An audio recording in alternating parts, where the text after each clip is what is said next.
guys, and welcome to another episode of the Inovare podcast. I got a really interesting guest in here today. I've covered marketing before, but never like this. I think it's really cool, and I'm excited for today's episode. Hope you guys are too. His name is Alex Vonderhaar. He's the CEO and founder of Hidden Falls Media. His team focuses on bridging neuroscience and digital marketing. Alex believes that success is a long journey that begins with a decision to take all of our strength, courage, faith, and tenacity and to fearlessly take the first step forward, knowing that you cannot and will not fail.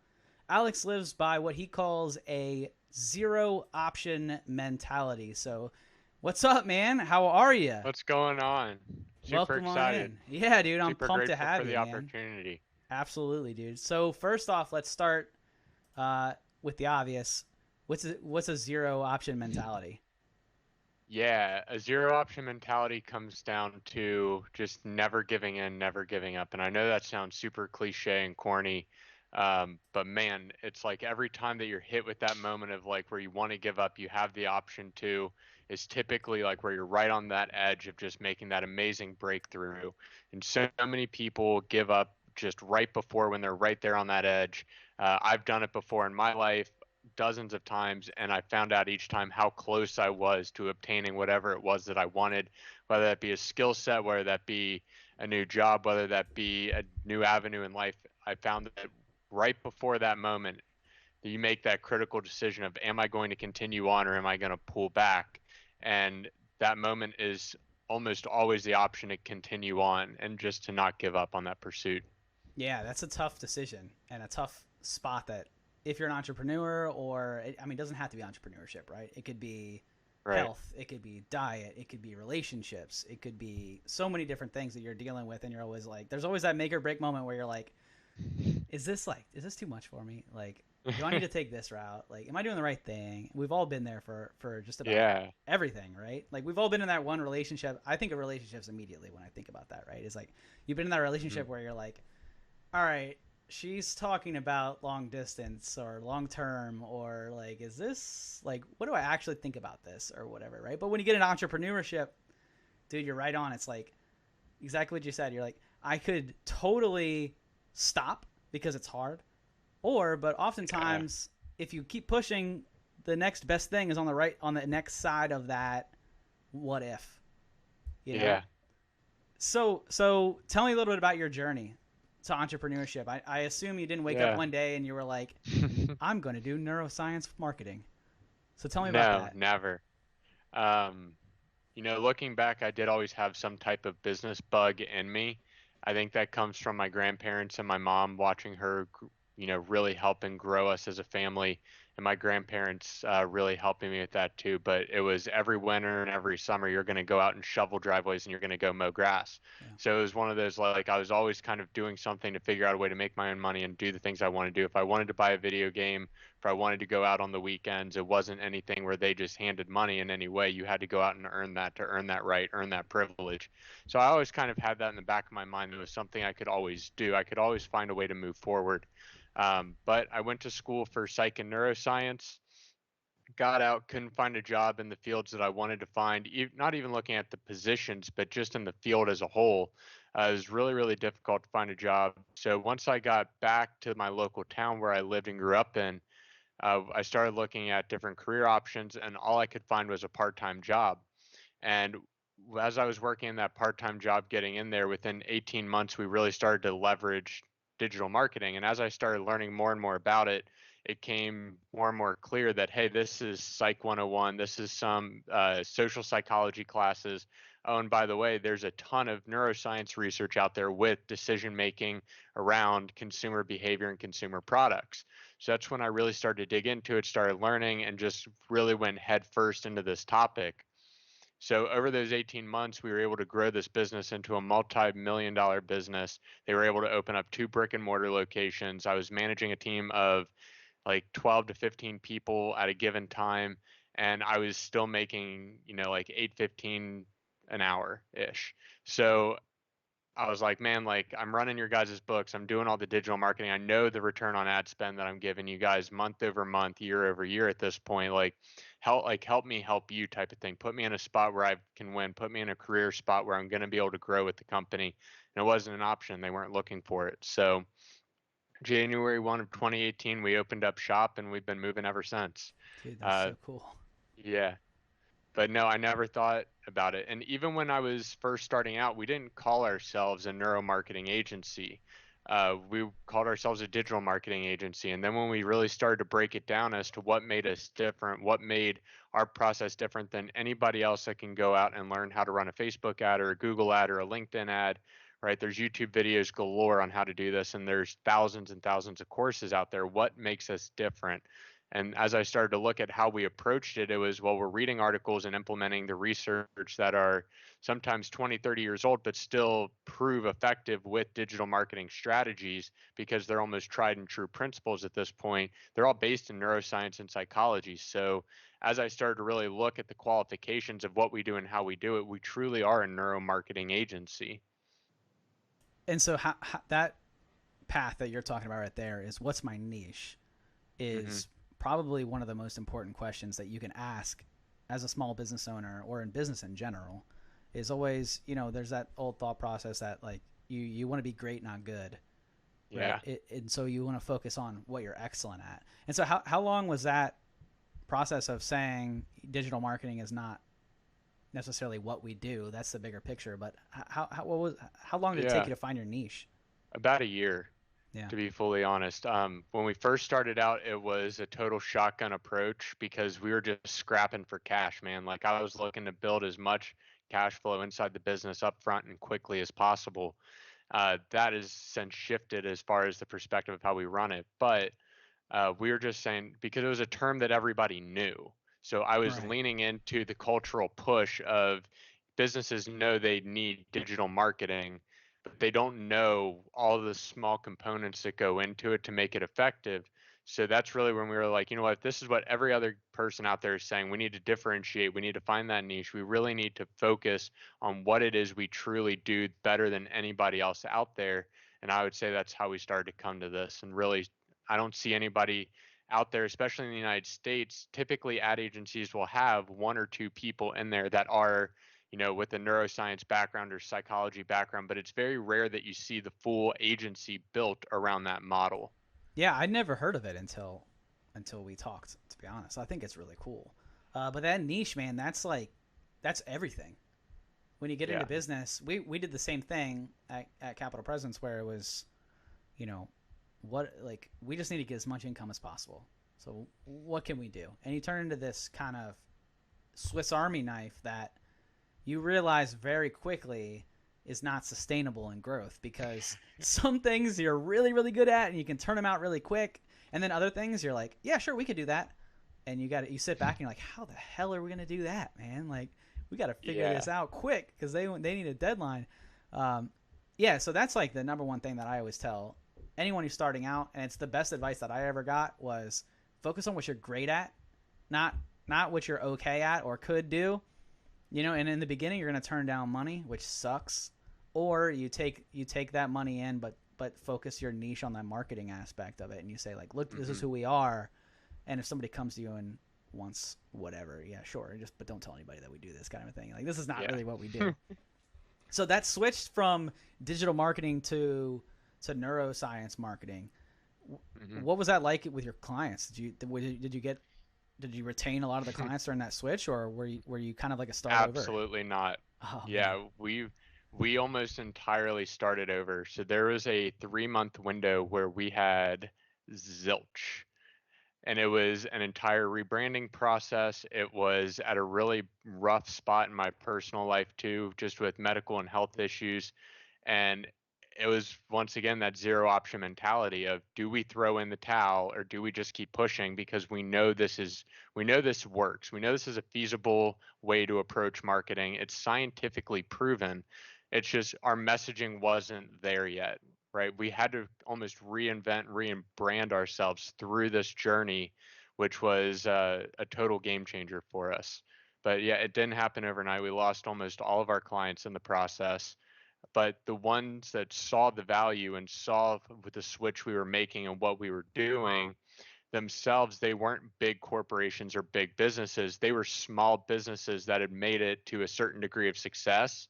And it was after a few honest conversations, they were like, I get it. I get what you're doing. I see the path. I see why you're doing this, because it's stuff you were already doing and talking about. It just wasn't public facing, so that way everybody else could see it. But now that you flipped that coin, it freaked a lot of people out. Yeah. I mean, that's a big switch. And when you talk about Yeah. neuroscience in general, people like that's a big word, right? Yeah. It's tough to break down and have those conversations. I'm not a neuroscientist, but I didn't even really like taking science in school. But I come from the engineering field, the technology engineering field, right? And just having those conversations where you have to break down stuff to clients, and you're like, look, you have this server running with this, and you catch yourself, and you're like, all right, how can I explain this to you, right? In a way that Yeah. I'm not going to scare you off thinking that it's too crazy, right? And I'm sure you had tons of conversations like that with clients that are like, hey man, like it's okay, like we got this. Yeah. Here's the process, right? So so like I hate to flip script because this is like I love this conversation right here, but you do talk a lot about movement and things until it becomes natural, right? I've noticed that Mm-hmm. you talk about that a lot, and that's how like people's brains work, right? Mm-hmm. Which gets into neuroscience, I believe. And Yeah. now I'm a scientist all of a sudden. Um, and so you talk about movement until it becomes natural, right? And the habits should become a part of you. Can you elaborate Mm-hmm. on that and what it means, and then we'll dive in a little bit about what that means in terms of marketing. But can you talk a little Sure. bit about the theory behind that? Yeah. So it's really kind of strange, but once your eyes open up to that, you're almost throughout your entire day, you're stacked with nothing but habits. It's based on a few fundamental principles of things throughout your day. We have cues, we have triggers, we have the actions that these cues and triggers produce, and then we have an emotional or physiological response to all of those actions and triggers and cues. And it's this big circle of feedback loop that our lives revolve around. So your alarm goes off, you either, depending on what your habit is, you either lay down the floor or put your feet on the floor and get out of bed and go brush your teeth, go start your coffee machine, whatever that cascade is, right? And throughout your entire day, you'll notice that one small thing, one small hook can start a cascade of habits. And when we look at this from marketing, what we're looking at is looking at these habits throughout the individual's day, right? Whatever your consumer or your avatar is, if that's what you want to call them, throughout their day, where can we interject your business? Where can we interject your messaging that already fit inside of their habits? Because it's easier to do what's called habit stacking, so stacking things on top of one another versus trying to totally disrupt a habit altogether, right? We've all had bad habits that we've tried to break, and it feels like it's just stupidly impossible. And what's ironic is that this is how most marketing agencies approach their marketing strategy with their clients. We're going to disrupt or we're going to break their habits and their cycles with our product. And that's not the case. The smartest marketers and the smartest businesses and agencies figure out how to layer their products and services inside of people's daily habits anyway, right? Starbucks is a habit because it's on your loop to work, or it's a habit that's inside of your business to check your email first thing, or even with your phone, we have internalized habits that are in our phone. So that way, anytime you get that red notification next to any of your social media apps, I know I'm now triggered to go in and relieve that level of stress and cue within the body to get that off, to make sure that that is taken care of. But it's all psychological and dopamine based hooks. Dopamine gets a really, really bad rap out there. Everybody's heard of it to a degree, and most people think of it as an addictive chemical. It is, but it's really a motivational chemical. It's what gets you up and moving and moves you throughout your life, not necessarily only on, high reward situations, but through a ton of different facets. So that's really where we step in and really help with that is, let's look from a business perspective where those habits are. How do we interject your messaging, your product, your service into these daily habits already so that we're not fighting against the grain? Let's look at this from a smarter marketing perspective to begin with. So I've long been a habit guy, right? I make Mm-hmm. lists too, and then after you do it over a certain amount of period of time, it becomes habit. And so one of those things that has become a habit of mine is making my bed in the morning. right? So I get up Yeah. and I make my bed. And then at the end of the day, I say, and when I come back to a bed that is hopefully still made, if my children didn't jump all over it and mess it up, but hopefully it's still made. And I get to go under the covers, and it's that reminder that you accomplished something during the Hmm. day, right? And so you're saying that with those habits, I always say that habits breed productivity. So you're saying that these habits that we're creating, that you can disrupt these habits in a way to take advantage of them through a marketing sense. Is that, or can you break that down a little bit more? I'm trying to. Yeah. So let's say throughout your day that we know your habit for overall in general for your demographic, right? Let's say after you make your bed, you go, you start your coffee pot or your teapot, and then you go and you sit down and you check your phone for the first 30 minutes of your day. Why would I pitch you an ad that's super hyperactive during this time of the day, right? Right, it would feed into your daily habits if you're already starting to wind your brain up, right? I wouldn't pitch you something that would be more relaxing and more calming first thing in the morning because that's not what your body and your brain is used to at that point in the day. Same thing at lunch, right? I'm not going to pitch you an ad for sleep in the middle of the day. I'll pitch you an ad for sleep later in the afternoon when it's something that's already inside of your habit cycle. So, how this relates to even when we look at how digital marketers do this for our own business and for our own lead generation. For businesses and business owners, we know it's most likely that we can get to them outside of their business hours because during the day they're focused on their own stuff, right? They can't afford to be focused on social media platforms or just scrolling through their email midday. But I know if I pitch them an ad either super early in the morning or really late at night after their traditional office hours have closed, then I know I'm more likely to get in their natural habits and routines in order to give them and produce the message for them. Interesting. So, so how if we're habit based, right? Hmm. And so let's take it back to kind of what we were talking about before, right? Where we're talking about the zero option mentality, right? So how do you approach zero option mentality, knowing that what you just told me in terms of our habits, right? We wake up, and in the beginning of the day we're ramping up. Middle of the day we don't talk about sleep, kind of a thing, right? So like, Hmm. what are some ways that we think throughout the day that can help us, since we know that we think that way, what are some ways that we could, take first steps into whatever it is that we're going after? Sure. The first thing is being aware of what you want. And most people think they have to create a dramatic change. It's how I first thought too. And I'll use the example of a weight loss journey that I've still am on from over 5 years ago. It's not something to where I totally disrupted my whole life because I noticed that I got into these vicious loops and cycles whenever I did that. Instead, I was looking at what are my individual habits throughout my day that have led to this result. It was the fact of when I would wake up, I would spend the first 30, 40 minutes on my phone before I even rolled out of bed, showered, did anything like that. That was a habit that I had to break because it wasn't priming my brain or my body for the day. A simple habit with that too could be just drinking a glass of water when you first get up to kind of kickstart the body, get it in motion, get things moving with fluids.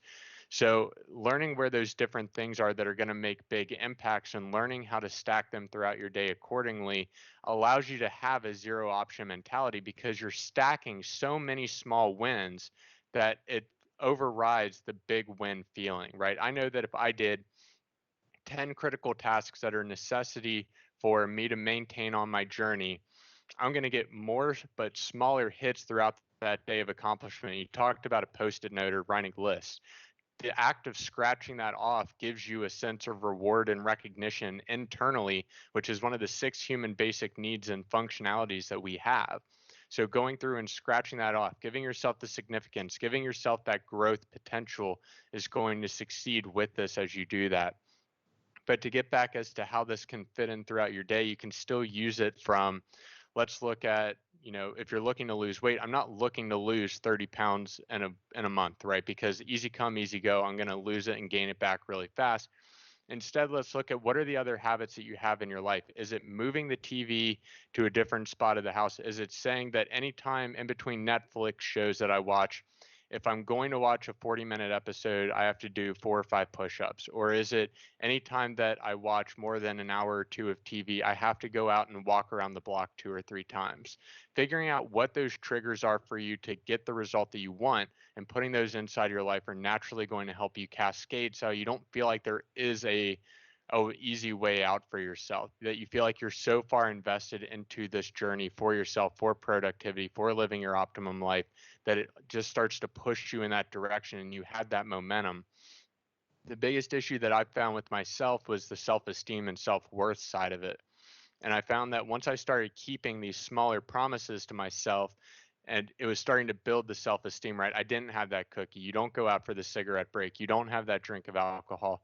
You start to layer in those positive things time and time again, giving yourself the zero option mentality of I'm no longer identified with who that individual was because I have all these other actions that support a new identity inside my life.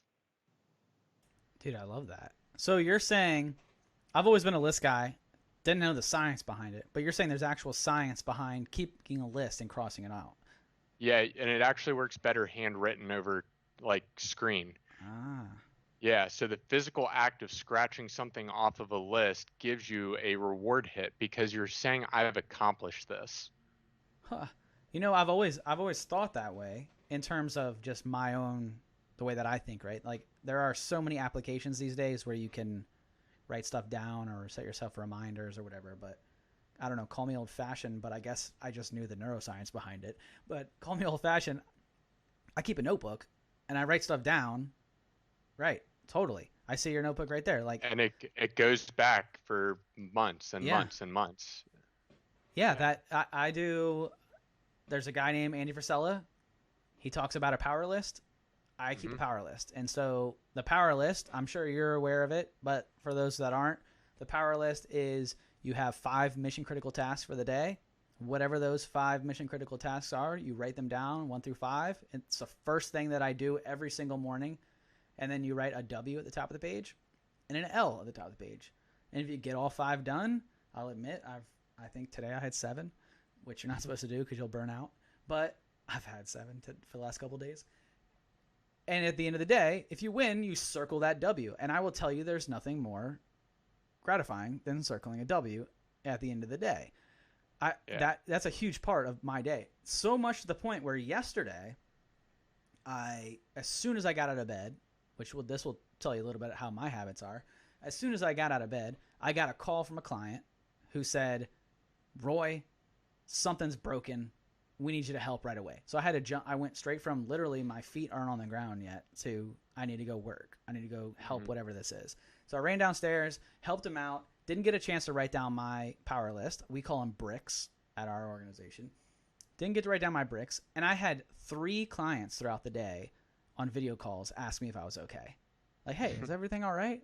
But it's just like that's that's how I function throughout the entire day. And I assume you're a list guy too. Yeah. Can I make one suggestion? Yeah.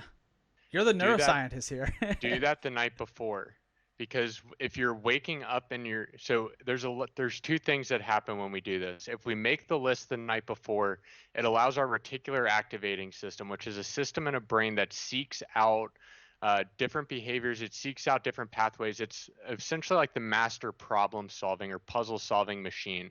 So if I set my mind and my vision to I want to be and live in a $5 million house by the time I'm 50, right? Totally not what my vision and goal is, but for somebody, if that's their vision and goal, by writing down that these things are happening before I go to sleep, it allows our brain time to process this through the reticular activating system. So when you wake up, you're not in a state of fear or worry or anxiety. You're in a state of this is what has to get done in order for me to achieve my goals. And the brain is already working on that. It's given it time to process and seep in and really allow for these thoughts to become more unconscious and those problem solving tools to be unconscious. So our prefrontal cortex, our neocortex, which is the top part of our brain, and right between here, which is our CEO of our brain, we're really able to focus on those higher critical tasks that are going to move us forward. But by giving our brain that time to process it ahead of time, it's really allowed a lot better results for us. So I didn't know that, and I'm going to start writing my lists at night. Mhm. I definitely, it's the first thing that I do. I do it during my morning coffee, but I like the night before. But let's talk about big picture, because you named a few different things there where you're talking about, you know, whatever, in a few years you want to live in a multi-million-dollar home, or own a boat, Mhm. or whatever your goals are, right? How far in advance do you make these goals? You talked about night before. I would assume a couple weeks before, or months, or years. The more before that goal, less last minute. Yeah. I assume there's some sort of science behind that. Yeah, it comes back to that same system, the reticular activating system. So that's why vision boards are so powerful. It gives the mental imprint that you can actually see in your brain, and it tells your brain what to do. Now, images are one thing, but the true magic of this is when you can get good at a skill called visualization. And I know it sounds super hokey, and everybody's like, just visualize it and it'll come true, right? The whole secret thing. If Yeah. you wish it and want it bad enough, it's going to come true. It's not true. You have to put in the work to get there. And that's really where the power list steps in and helps you get those key actionable tasks done. But even Andy has talked about before that one of the most critical tools that he uses in conjunction with the power list is the tool of visualization. Now, he does his after while he's brushing his teeth at night and right before he goes to bed, is what he was saying in the podcast that he did this with. But we found through different research methods that it's actually better to do it in small chunks throughout your day multiple times. So there's points in our day where we each have 1 or 2 minutes to ourselves. And it's a skill I'm still working at getting better at. It's not something that comes easy the first few times you try it, especially if you're not like a super high visual person and you're more auditory, or you're more like movement based. But being able to visualize the movie of what those scenes look like inside your vision list, inside your vision board, and really putting those things into action gives your brain and that reticular activating system more time to process that, more time to process all the senses, how it moves, how the scene smells, what you feel like inside of it. Andy talks about when he was visualizing getting his first jet, that he imagined opening up the gull wing doors on his Lambo, walking out through a carpet, putting his hand on the rail, riding his hand all the way up the rail, what the steps felt like, what he felt like in his clothes, what the smell of the jet was. He could smell the fumes on it. He could smell the interior. He could feel the interior as he sat down. He knew what the flight attendants looked like. He knew what the captains looked like. So that way, by the time this stuff was already happening, his brain and his identity were already aligned with this. He already had that vision and that self image that this is something that is part of his being. And it created more frequency resonance with him and with whatever he was achieving. Wow. So you're saying, so I'm a big secret guy. And for those who don't know what the secret is, we're essentially describing it right now. Is if you visualize and you think about something and take action towards it, right? I mean, this is not, and it's secret is not something, some hocus pocus, right? This has been going on for thousands of years. There's verses in the Bible, if you're guys ever heard of that book, there, Matthew 7:7 talks about that. And not to get too preachy or anything like that, but I believe Matthew 7:7 says, seek and you will find, knock and the door will be opened. So this is something that's been said for a really, really long time. But you're saying there's actual science to support both the secret, Matthew 7:7, whatever it is, right?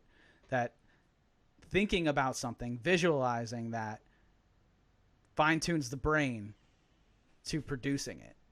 Right. Obviously, the production part has to follow, right? You're not going to get anywhere. Like, you can't just think your way to a jet, right? Right. Like, that's not what we're talking about. It's not a genie. It's not a magic lamp.